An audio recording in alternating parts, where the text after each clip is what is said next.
New York Times Co. versus the United States, often referred to as the Pentagon Papers case, is a landmark decision in American legal history that highlighted the tension between government secrecy and the public's right to know.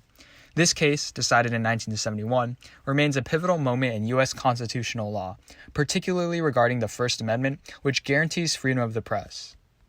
For context, during the World Wars, Schneck versus the United States ruled in favor of the government's ability to censor information if it presented a clear and present danger. And as for the press, this gave the government the ability to prohibit publications if they believed that it would endanger the public.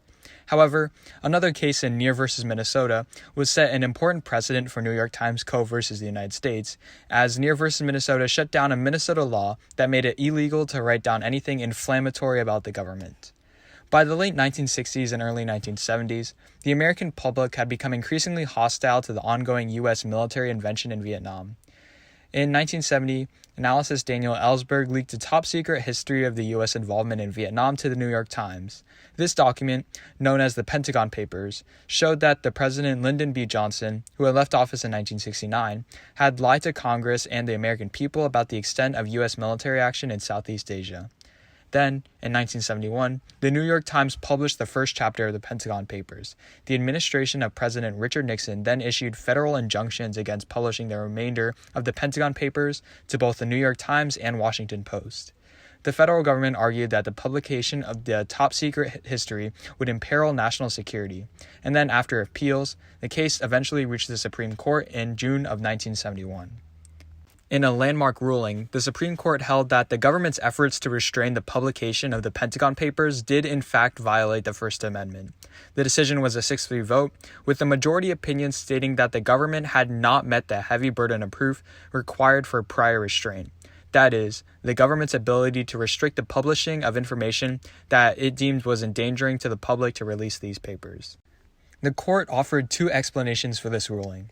First, that both the history and language of the First Amendment support the view that the press must be left free to publish news, whatever source, without censorship, injunctions, or prior restraints.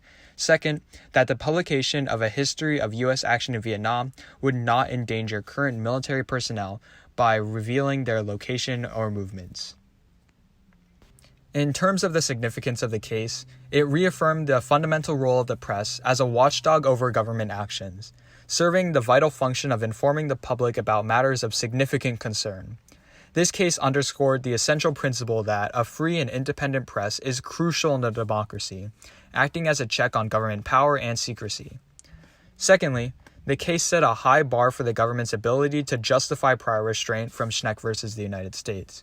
The ruling made it clear that any attempt to suppress the press pre-publication would face stringent scrutiny, thereby safeguarding the press against undue government interference.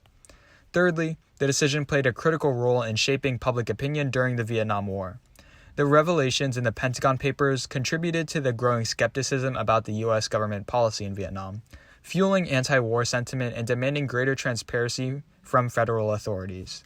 However, despite its ruling in favor of the papers, its 6-3 ruling ultimately ensured for contentious debates over where to draw the line in terms of freedom of the press and endangerment to the public. However, New York Times Co. versus the United States swung in favor for the press after decades of censorship following cases such as Schneck versus the United States.